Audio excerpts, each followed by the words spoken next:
नमस्कार।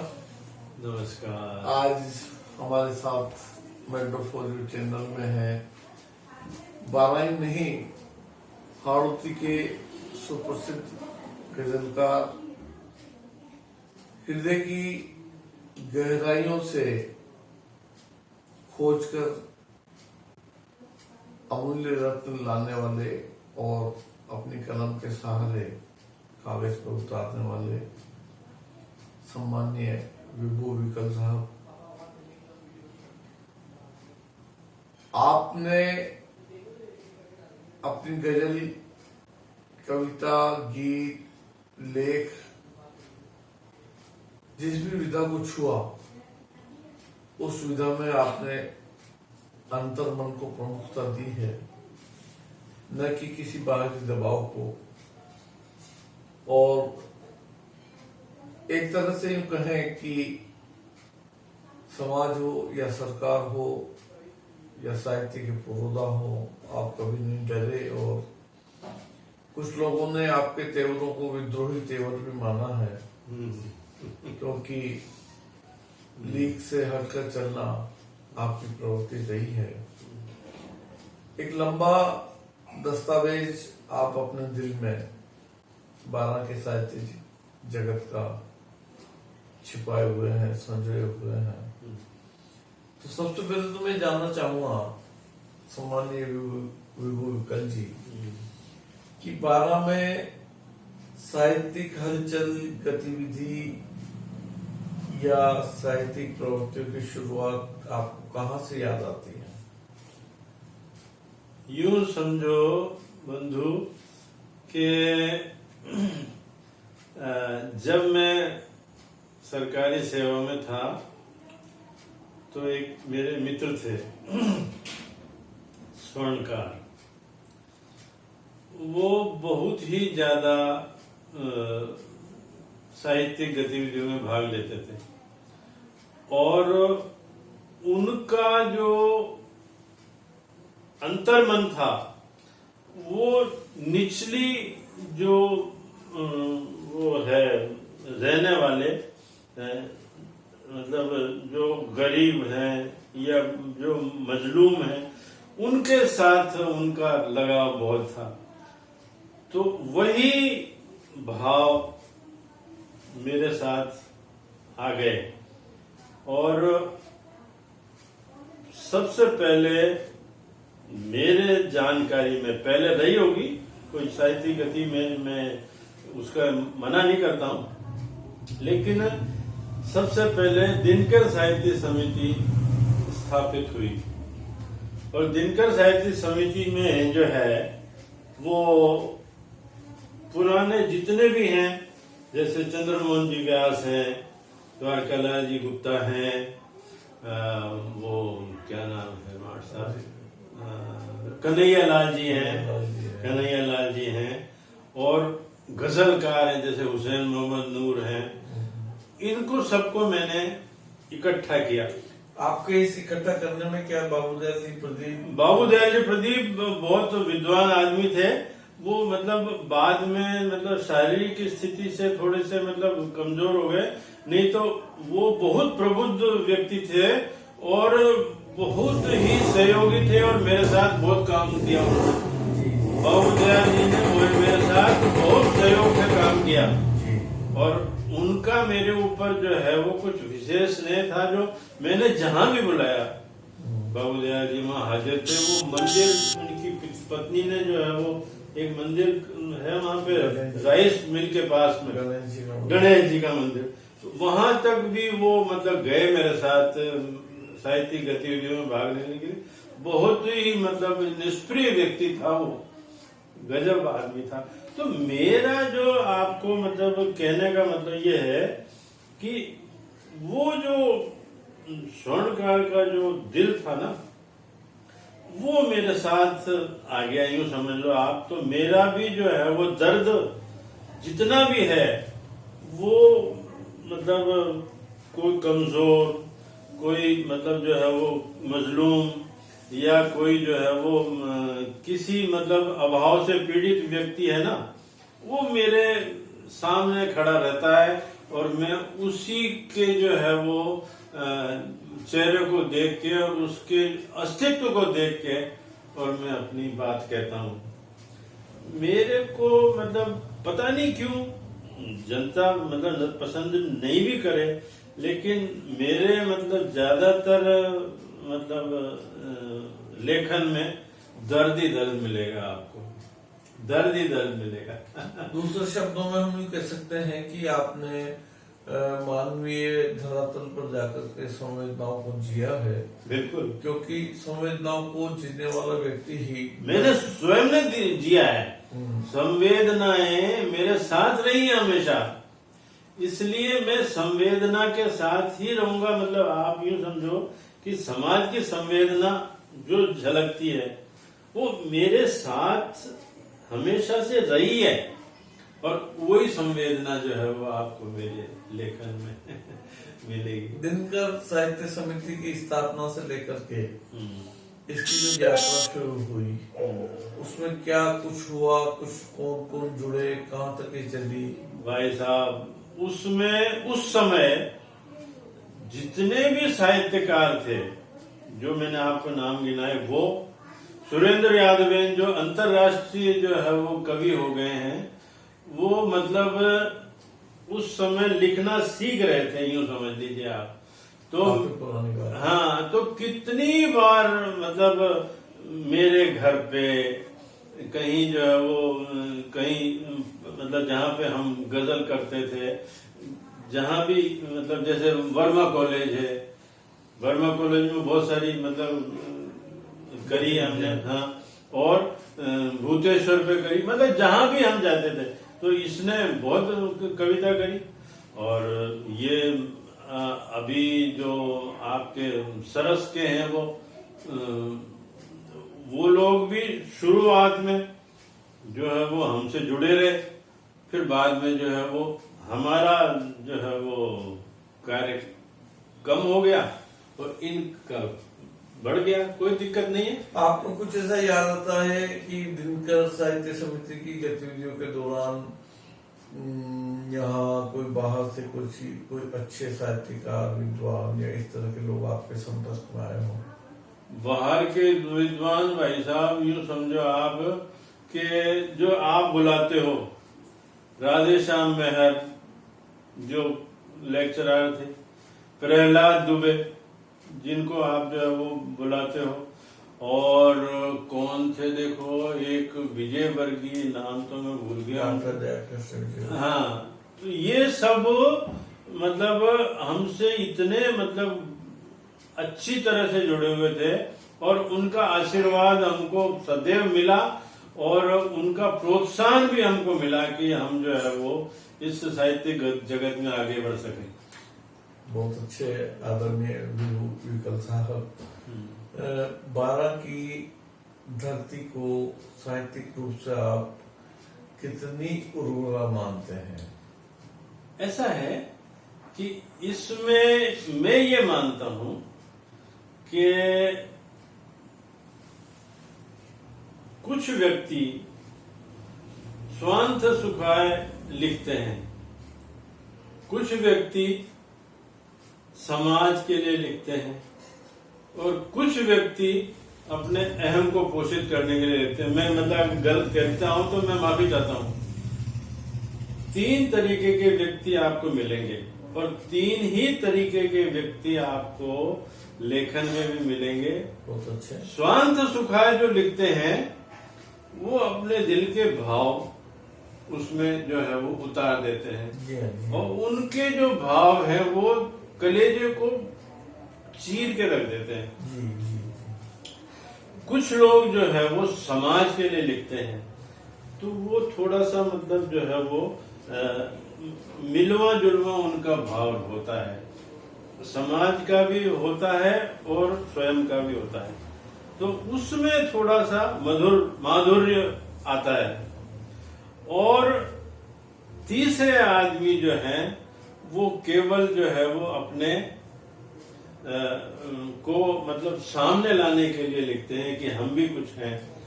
वहां पे मतलब भाव तो प्रकट नहीं होते, साहित्य होता है, उसमें होता है साहित्य, और मतलब शब्द विन्यास भी इतना अच्छा होता है कि आप देखोगे यार क्या लिखा है, लेकिन उसमें वो जो मतलब अंतर्मन आना चाहिए ना, अंतस नहीं उमड़ता, तो अंतस नहीं उमड़ता। 3 तरीके के व्यक्ति हैं, तो हम तो सबकी सफलता का कामना करते हैं और यही चाहते हैं कि भारत ये 12 में जो है वो इस तरीके की साहित्यिक विचारधारा चलती रहे।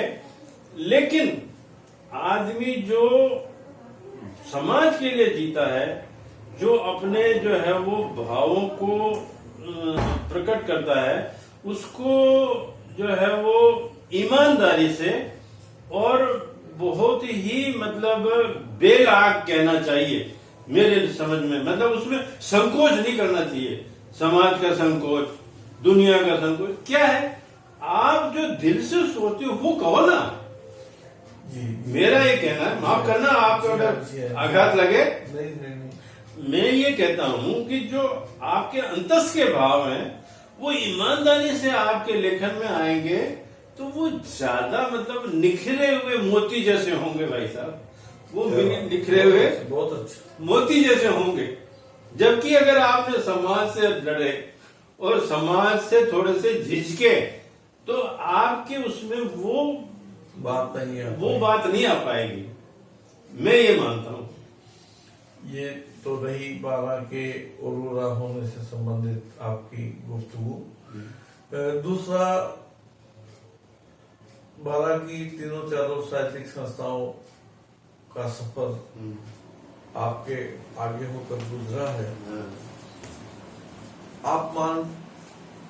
आप क्या मानते हैं कि कहाँ जाकर के 12 की इस साहित्यिक अनवरता में, मुझे अच्छी तरह याद है कि हिंदी प्रचारणी सभा भवन में संगोष्ठियां हुआ करती थी, ऐसा क्या हुआ कि वो संगोष्ठियां रुक गई और कुछ लोग मंच की तरफ उन्मुख हो गए?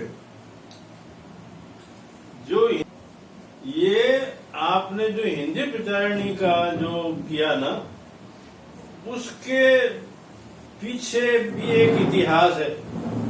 वो मैं अब आपको पूरा इतिहास तो बताऊंगा तो आपको अनुचित लगेगा। ऐसा हुआ भाई साहब कि हिंदी प्रचारणी प्रारंभ तो हुई थी एक मतलब अच्छे कार्य के लिए जी, और उस समय जो कार्यकर्ता थे वो समाज के मतलब जो है वो समाज को कुछ देने के लिए उतारू थे जी। लेकिन बाद में हिंदी प्रचारणी में कुछ एक तो नामचीन बनने की प्रवृत्ति आती गई, और एक दूसरा क्या है कि थोड़ा सा व्यावसायिकता का उसमें वो आ गया, उससे वो अपने उद्देश्य से थोड़ी भटक गई। मैंने ऐसा सुना है बीच में इसमें वकीलों का वर्चस्व अधिक अभी भी है। अभी मतलब हरीश जी के निधन के पश्चात में इसके सर्वे सर्वा खंडेलवाल जी हैं, ओम प्रकाश जी खंडेलवाल, तो वो तो अब नहीं जा सकता। पर हमने भाई साहब अपने समय में इसका मंच से विरोध किया, इस बात का हमने मंच से विरोध किया।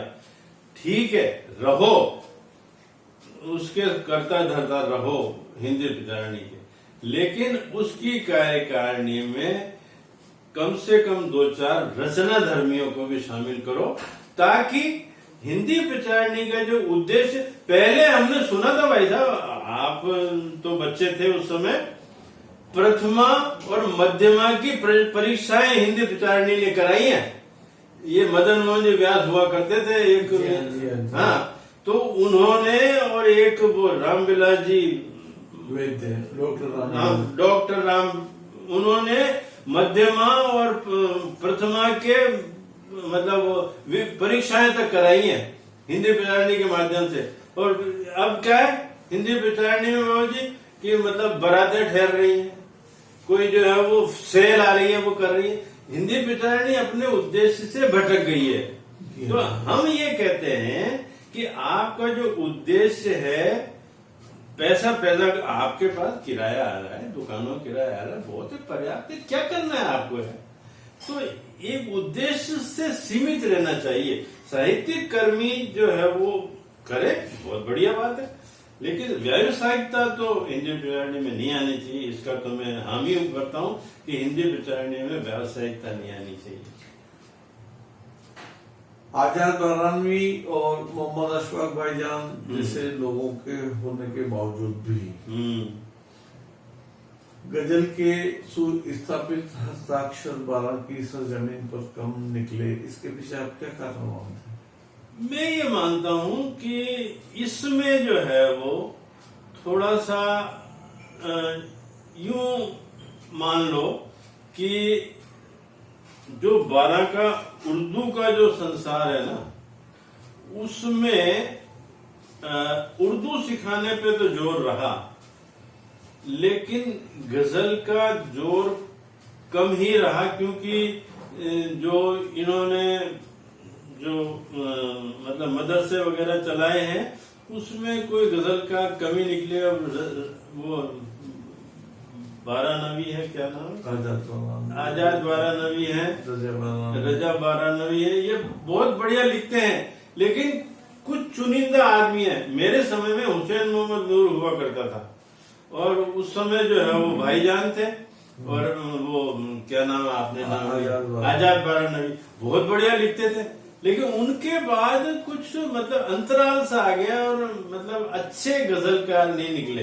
तो हम थोड़ा सा जो है वो इस ओर बढ़े, तो हमने जो है कोशिश करी, लेकिन हुआ क्या कि मुशायरे में ज्यादातर तरजीह मुस्लिम को मिली।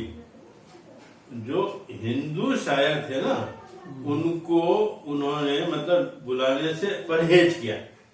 इससे जो है वो जो कवि जो शायर हो सकते थे वो नहीं हो सके, और उर्दू का जो संसार है उसमें शायर कमी निकल रहे। दोस्तों, आप मेट्रो 4 चैनल पर देख रहे हैं बारां की अजीम शख्सियत श्री विभू विकल, जो मुरली मनोहर मेहरोत्रा जी के नाम से जाने जाते हैं। अपने आप में गजल के जाने माने हस्ताक्षर हैं, बहुत ही अच्छी आपकी गजलें हैं। मैं ये पूछना चाहूंगा जी हाँ, कि आपने गजल को ही अपनी अभिव्यक्ति का माध्यम क्यों चुना? ऐसा है, मैं जो है वो शुरुआत में मैंने गीत भी लिखे, मैंने कुछ जो है वो लेख भी लिखने की मतलब कोशिश की। मुझे यूं लगा कि गजल में जो मतलब जो दिल बाहर आ जाता है, और अपनी बात को जो मतलब इतनी सलीके से कही जाती है, वो सलीका जो है वो गजल में ही आ सकता है। क्योंकि गजल में जो भाव निकलते हैं वो पता नहीं क्यों जैसे कोई मतलब दिल खींचा लिखा जा रहा है। मतलब आदमी नहीं लिख रहा, वो ये दिल ही लिख रहा है। ये क्या बात है? हाँ, दिल ही लिख रहा है। तो मैं जो है वो गजल की तरफ खींचता चला गया, और गजल में भी मेरा को मतलब जो है वो फिर आपको दोहराना पड़ता है कि गजल में भी दर्द ही दर्द ज्यादा मिलेगा। मतलब प्रसन्नता कम मिलेगी, दर्द ज्यादा मिलेगा। क्योंकि पता नहीं क्यों मैं जो है वो दर्द में लिखना पसंद करता हूँ। जी अक्सर गजल का जो आधार रहा, पहले के दौर के हिसाब से तो गजल आशिक और माशूक के बीच की अभिव्यक्ति का एक माध्यम हुआ करता था। बिल्कुल। परंतु उनका अंत भी एक तरह से दर्द में ही होता था। तो ये तो एक लाजमी बात है कि गजल में दर्द यदि आ जाता है तो गजल का कैनवास बहुत लंबा हो जाता है, गजल का फ्लेवर बहुत लंबा हो जाता है, और इसमें आप सक्सेस भी हुए हैं।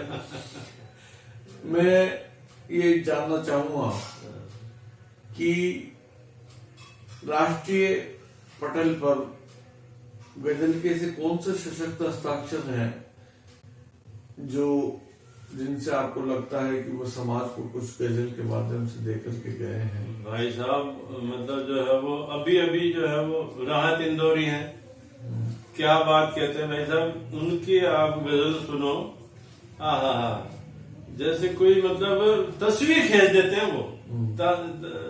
राहत इंदौरी जैसे कोई तस्वीर सामने खींच देते हैं। एक जो है वो भाई साहब, वो क्या नाम उनका, अच्छा सा नाम है, बम्बई के हैं वो, क्या नाम उनका यार, नाम भूल जाता हूँ, माफ करना। पंडित विश्वेश्वर?